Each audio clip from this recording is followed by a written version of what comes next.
wabarakatuh. Perkenalkan, nama saya Putra Parandungan. Saya mahasiswa dari Universitas Islam Negeri Sumatera Utara Medan, Fakultas Ilmu Sosial, Prodi Sejarah Peradaban Islam. Jadi, di video kali ini saya ingin menganalisis tentang dampak negatif dan dampak positif terhadap sebuah game online. Dan kebetulan saya sudah ada salah satu narasumber. Beliau ini kalau dibilang dia cukup berpengalaman dalam bidang game online. Jadi langsung saja kita ke video.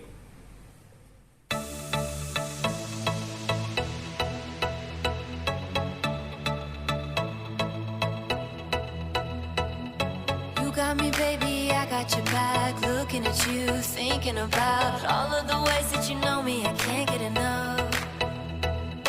We got the future, burning the past, good and the bad, making it last. We are what I want and I want what I already got. When you come through the room, I know that you know if you fall, I will be there. Let's light up like the moon. Yeah, we take it off, make it even brighter. That's what I like about you.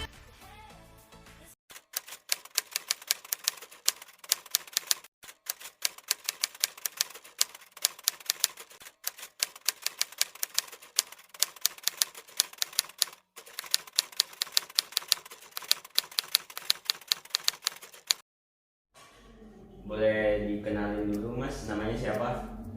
Oke, perkenalkan nama saya Jimmy, asal Surabaya, Jawa Timur. Nah, oke. Jadi di sini saya ingin nanya nih sama Mas nih seputaran tentang game online. Apa sih dampak-dampak positif dan negatif dalam bermain game online? Oke, saya di sini mau jelaskan dampak negatif dan positif dari game online itu apa. Ya. Pertama, saya mau jelasin dampak negatifnya terlebih dahulu ya. Nah, di sini game online ini bisa dimainkan dari berbagai kalangan, mulai dari anak kecil, anak muda sampai yang orang tua.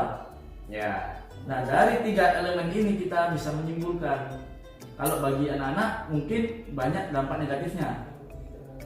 Pertama, kalau anak-anak masih kecil yang dikhawatirkan pasti kesehatan, daya tahan tubuh, mata, terus mengganggu aktivitas lain, misalkan kayak sekolah, mereka bermain, bersosialisasi di lingkungan mereka, berkumpul dengan keluarga, itu pasti akan terbengkelai. Itu kalau dari anak-anak. Terus yang kedua untuk bagi yang kaum muda-mudi, ibaratnya yang remaja lah. Nah, di sini Mas, menurutku kalau sisi negatifnya itu nggak seberapa pengaruh sih. Kalau di sini di kaum muda ini karena udah pada dewasa kan, cara pola berpikir udah agak dewasa. Terus yang kedua, anak muda ini juga ada kesibukan masing-masing. Misalkan nih contoh kayak yang pacaran. Nah, jadi di sini kayak gimana ya? Game itu cuma hanya untuk mengisi waktu luang. Cuman bisa juga kalau benar-benar ditekunin sama anak itu juga efeknya juga sama yang kayak diderita sama anak-anak kecil ini. Nah, terus untuk yang ketiga ini untuk kaum yang orang tua. Kalau orang tua ini dampak negatifnya yang pasti kan orang tua tahu sendiri. Ya. Yang pasti udah berkeluarga, punya pekerjaan, punya kesibukan masing-masing lah, istilahnya kan gitu.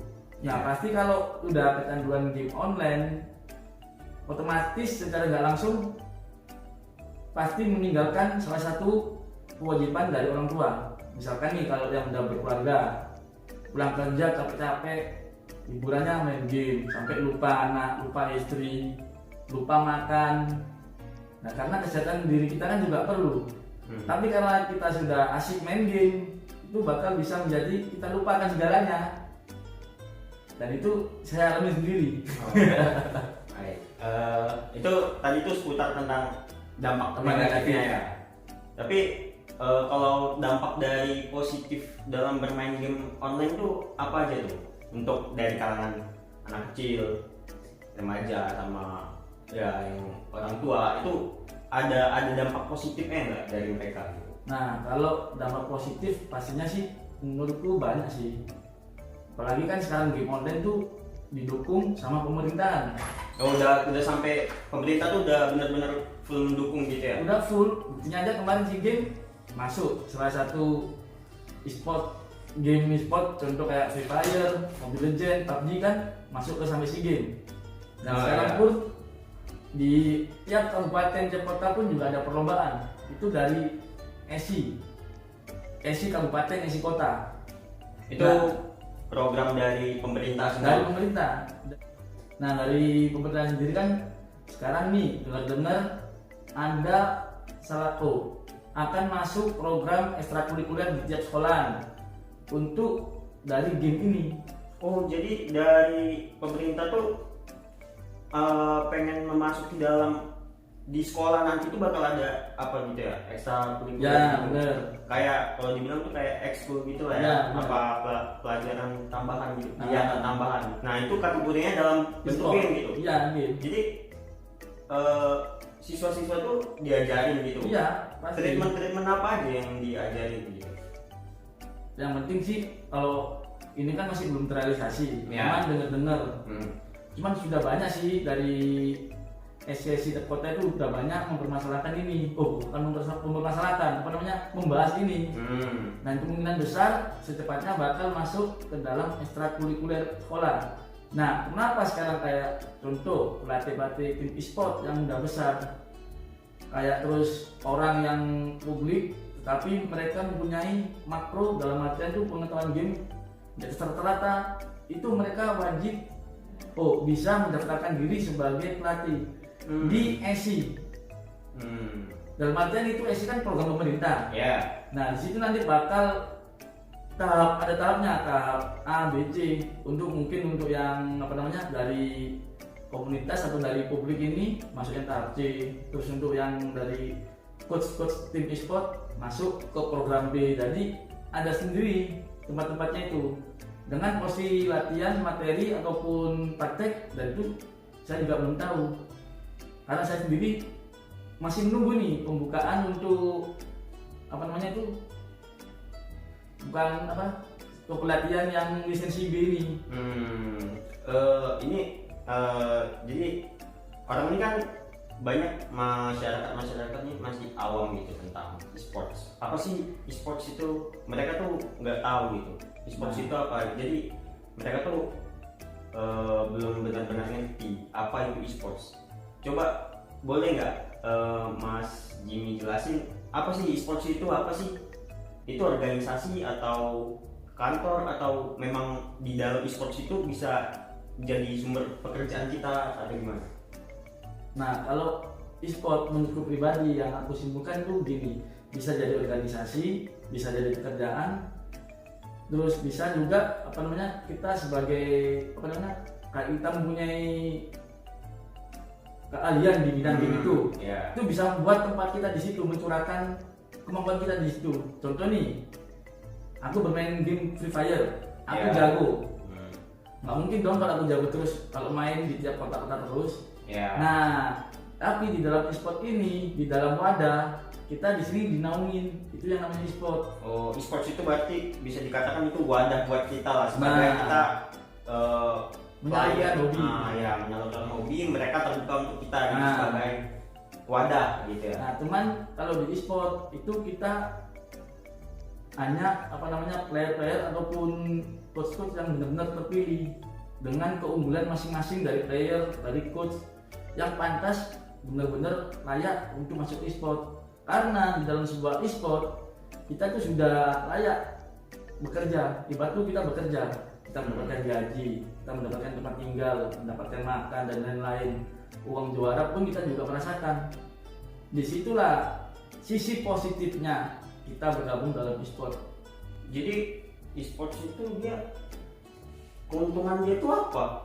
Mengayomi, dia kan kayak membawa orang, dia nih ada orang yang berbakat dalam bermain game, ya kan?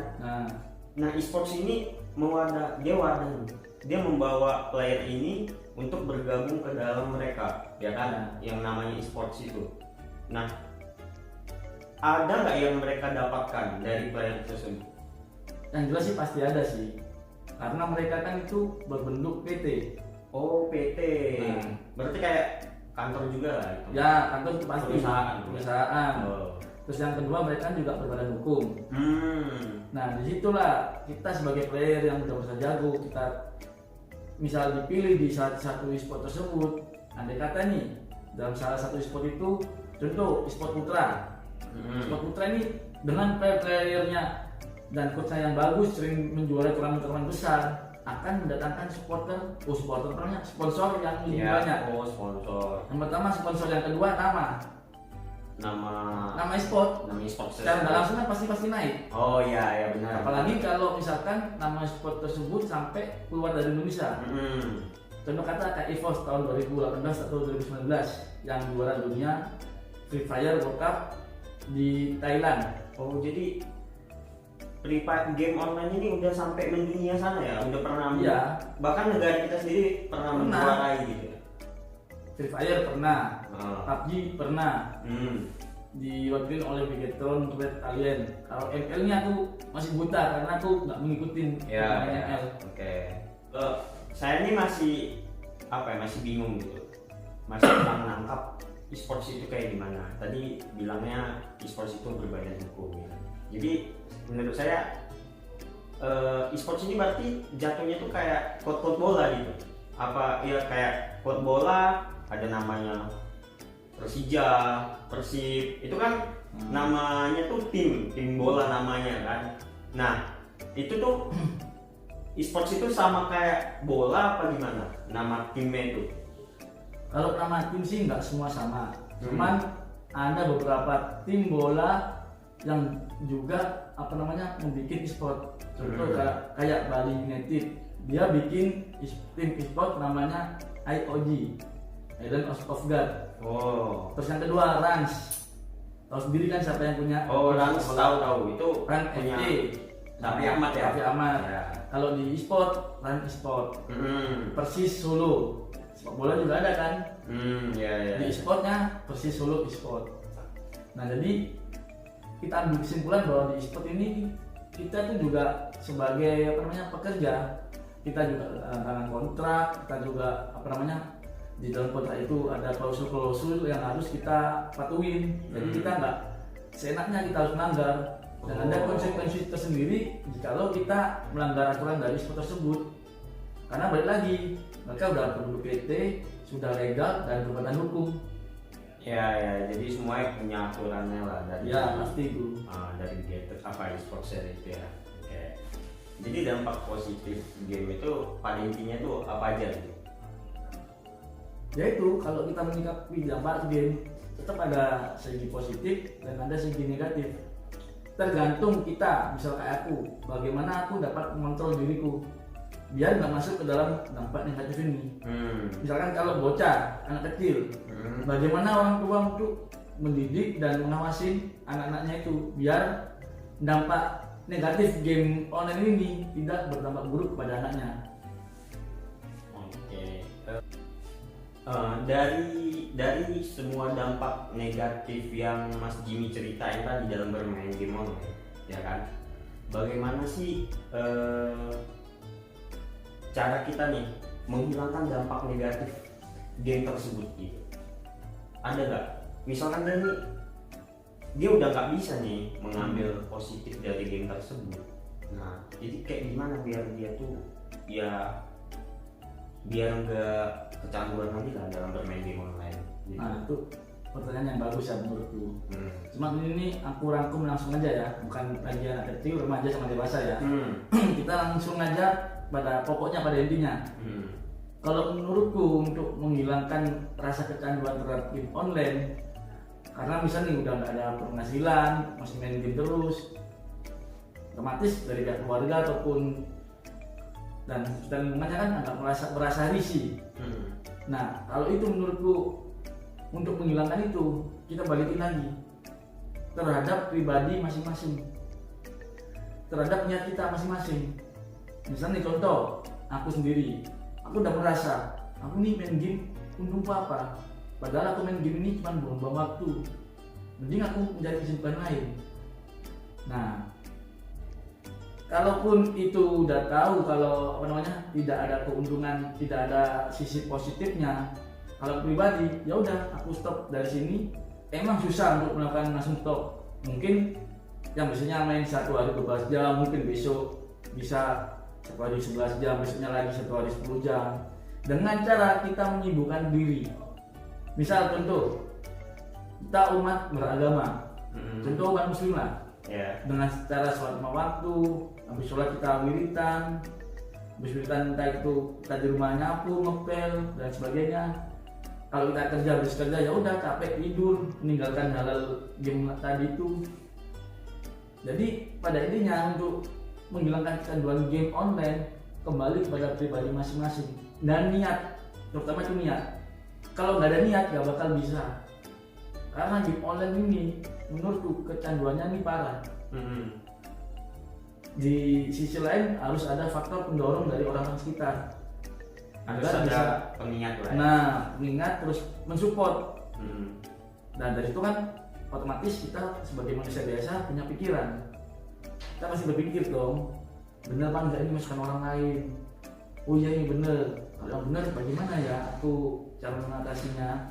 Nah itu balik ke diri kita masing-masing. Kita cukup menyibukkan diri dengan hal-hal yang positif. Itu bisa menghilangkan rasa kecanduan game online. Tapi kan kalau yang seperti itu kan balik lagi ke dalam dirinya juga kan. Iya, dengan niat. Kalau dalam dirinya itu nggak punya niat, nah gimana nih? Kita misalkan kita sebagai orang tua, kita ingin mengubah anak kita nih supaya nggak terkena dampak negatif terus nih dalam game itu. Kita sebagai orang tua tuh harus melakukan apa gitu biar anak kita nggak kecanduan dalam game tersebut gitu. Nah, misalkan kita sebagai orang tua ya, kita tahu nih anak kita kecanduan sama game.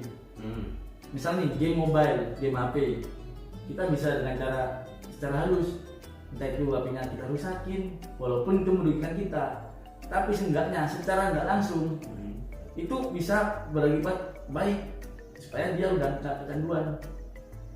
Sehari dua hari aku yakin anak itu pasti masih nangis, masih nggak beliin HP baru, minta HP-nya dibenerin. Tapi kalau udah lama-lamaan akan terbiasa dengan tidak adanya HP. Berarti langkah awal yang harus dilakukan ya kayak gitu. HP-nya itu kita pecahkan aja gitu, HP anak kita gitu. Ya bukan pecahkan secara langsung sih, cuman gimana ya? Entah itu kita kita nggak. Kita dengan contoh kita nggak kasih isi data bisa. Kita putus jaringan wifi juga bisa. Jadi nggak harus secara brutal kita pecahkan HP-nya gitu ya, nggak juga. Banyak secara. Cuman aku kan ngomong secara kasarnya gitu kan. Jadi bagaimana sih cara mewujudkan bangsa yang terbebas dari pengaruh negatif game online dan untuk mewujudkan generasi penerus yang baik gitu? Generasi penerus dalam artian untuk apa ini? Untuk gamenya atau di luar game? Dari gamenya juga bisa, dari luar gamenya juga bisa. Nah itu kan di situ pertanyaannya gimana cara menanggulangi ya? Dampak negatif dari bangsa kita kan? Ya. Kalau menurutku untuk saat sekarang dampak negatifnya itu sangat kecil. Karena seperti tadi yang saya bilang, pemerintah pun sekarang udah sepenuhnya mendukung dengan adanya game online ini, bro. Contoh kemarin SEA Games, walaupun masih kemarin kan ajang uji coba, tetapi bisa berlangsung semeriah itu, berlangsung lancar. Lagi seperti yang tadi saya bilang di pertanyaan sebelumnya, di tiap kota, di tiap kabupaten bakal ada yang namanya ekstrakurikuler game online. Kalau emang banyak dampak negatifnya, pemerintah nggak bakal sebodoh itu masukin game online ke dalam bidang sekolahan. Karena pemerintah udah yakin kalau ini bakal bertambah bagus terhadap bangsa Indonesia, terhadap negara kita, maka dari itu mereka sebagai pemerintah mensupport kita supaya muncul bibit-bibit baru sebagai pro player untuk mengharumkan nama Indonesia di ajang luar negeri. Dan satu lagi aku kasih tahu bahwa pemain game online yang sudah mewakili Indonesia itu bukan lagi disebut sebagai player, tetapi sebagai atlet. Oh, jadi para pemain game ini pro player namanya. Iya. Pro player ini sekarang bisa disebut dengan nama Atlet. kategori atlet gitu. Bisa. Tidak kayak benar-benar Olahraga, iya. olahraga ya. Benar. Oh, gitu. Karena kemarin aja sendiri dalam berita pun juga tertulis atlet. Oh. Atlet SEA Games. Padahal itu dari game online, tetap sebutannya atlet. Cuman untuk kalangan kita dalam industri e-sport tetap menyebutkan itu pro player bukan atlet. Oke. Baik, terima kasih Mas Jimmy. Ya, sama-sama. Waktunya udah telah memberikan kami penjelasan gitu apa dampak negatif dan positif dari bermain game. Sekali lagi saya terima kasih banyak. Sama-sama. Oke. Baik teman-teman, itulah dampak negatif dan dampak positif dalam bermain game online. Jadi, pada intinya, game kini bukan hanya menjadi sebuah hiburan yang banyak dinikmati oleh semua orang dari berbagai kalangan. Namun, sesuai dengan perkembangannya, bermain game pun sudah bisa menjadi semacam hobi yang kita lakukan. Apalagi game online ini dimainkan oleh anak muda sampai juga dengan yang tua, tetapi dengan berbagai latar belakang yang berbeda-beda. Bermain game online itu memang dapat membuat kita terlepas dari stres. Akan tetapi kita pun harus berhati-hati karena bisa jadi stres kita malah makin bertambah. Apalagi jika sebuah game tersebut tak kunjung usai dapat kita selesaikan. Bermain game pun memang memiliki dampak positif dan negatif, yang tentu saja dampak tersebut dapat dialami oleh pemain game online itu sendiri. Nah, untuk menghindari segala dampak negatifnya pun, kita harus bermain game dengan taraf yang normal-normal saja. Oke, teman-teman, di sini saya sudah merangkum dampak negatif dan positifnya. Oke, kita masuk ke yang positifnya dulu. Yang pertama, positifnya dalam bermain game online adalah kita bisa berprestasi dari game online tersebut. Karena yang kita tahu, game online sekarang sudah didukung oleh pemerintah. Bahkan ada di beberapa sekolahan sudah ada yang namanya kelas tambahan tentang mempelajari game online. Yang kedua, bisa menambah kemampuan berbahasa kita, bahasa Inggris maupun bahasa Indonesia. Kita bisa mengasah cara berbicara kita. Yang ketiga, dapat menghilangkan stres. Nah, itulah beberapa dampak positifnya. Adapun dampak negatifnya adalah mungkin bisa jadi kecanduan, kurang tidur, malas-malasan, dan yang mengalami kerugian finansial juga, dan radiasi yang membuat mata kita kurang sehat. Itulah dampak negatif dan positifnya, teman-teman. Tinggal balik lagi kepada diri kita masing-masing. Bagaimana cara kita menyikapi game online tersebut. Mungkin itu saja yang bisa saya sampaikan. Terima kasih buat teman-teman yang sudah menonton video ini. Semoga menjadi bermanfaat buat teman-teman sekalian. Akhirul kalam, assalamualaikum warahmatullahi wabarakatuh.